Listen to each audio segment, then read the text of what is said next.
So let's talk a little bit of solutions here, man. How can we reform this broken system? Right?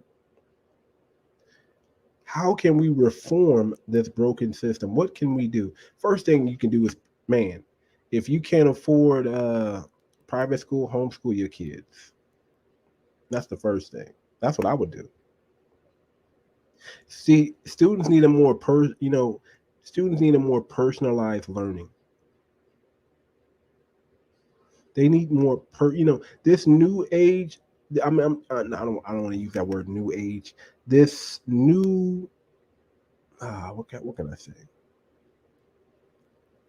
The ways of the world are changing, and we need to be updated. These kids need to be updated.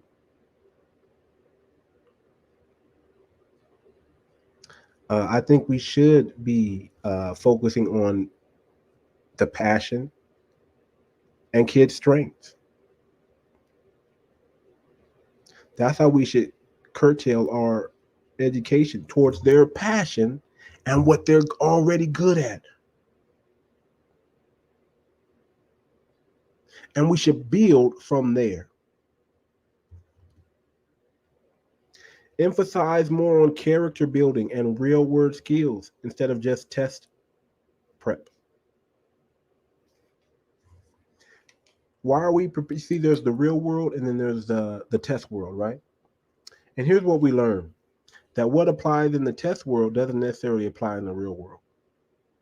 So why are we teaching the test world when we should just be we should give them real world application, real world skills, real world application.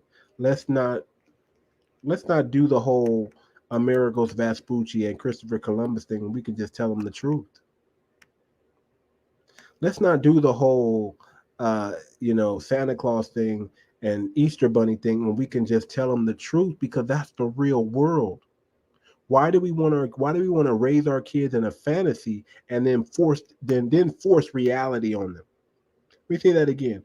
Why do we want to raise our kids in a fantasy and then force reality on them? We shouldn't be doing that.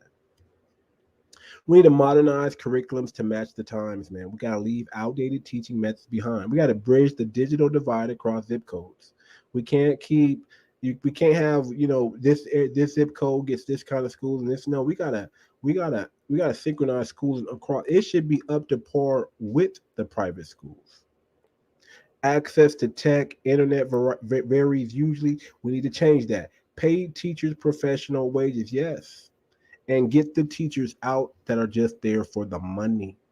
And get the teachers out that are trying to indoctrinate our kids with things we don't want them indoctrinated with.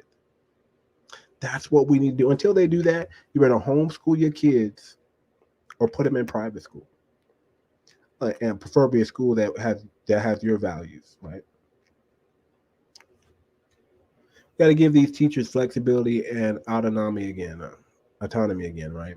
Fund disadvantaged schools adequately and equitably. Yeah, we got to do that, right?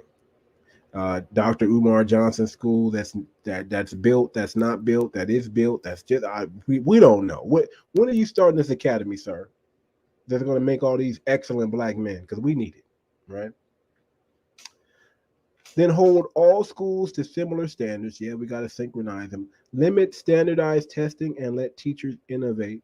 Yeah, no. Yeah, no. Because I don't trust some of these teachers, man. What kind of innovation can they bring? If you're a teacher that is doing something in the business world, then that makes sense. But if you're a teacher just teaching theory, maybe we don't want to hear about it. We need to assess holistic learning, not just bubble tests. We need to access holistic learning, not just bubble tests. Yeah. I'm sorry, man. We got to get more organic with our learning. We got to get more hands-on. We got to take a more holistic approach to learning, because we got to understand that we are spirit, we are body, and we are soul. And we need to teach that. And we need to push that into our curriculum. We need to understand all three and how they work. We definitely got to bring back vocational training and tailor it to the demand of the job market today. Yeah, we definitely got to. Got to bring back these electricians, but update them a little bit, because maybe the electricians aren't doing, it. We're digital now. We're no longer analog. Let's get to it. Not all kids need a 4-year degree. We need to get these kids out making money. Let me tell you something. I'm like this, man. If that kid's 8 years old, man, and he knows what I'm like this, man. I'm not trying to get kids to be working like grown people. But I'm saying there's a young kid, there's a young entrepreneur out there, 8 years old, who got a bow tie business and making money. There's a young girl who took honey and put it in lemonade and sold it. So I'm like, why are we stopping kids? Why are we stunning children's growth when we should be expanding their learning, giving them chances to grow, giving them chance to stretch their boundaries, stretch their limits in a safe environment? But we need to do that. Community schools can provide integrated medical, social services to support families. Maybe. But lasting change requires investing in both structures and mindsets. We need to value young minds again. Yes, not just economic outputs. Yes, we got to stop we have to stop allowing our kids to be treated like a paycheck. Why ain't your kid in school today? We're gonna put you in jail if you don't put your kids in school. We got to stop letting our kids get treated like a paycheck for somebody. Take a more active role in our children's lives. That's what we got to do. My friend, our nation's futures relies on equipping the next generation to reach their potential. It is our collective duty to ensure schools build character, instill lifelong learning habits, and prepare youth for civic participation.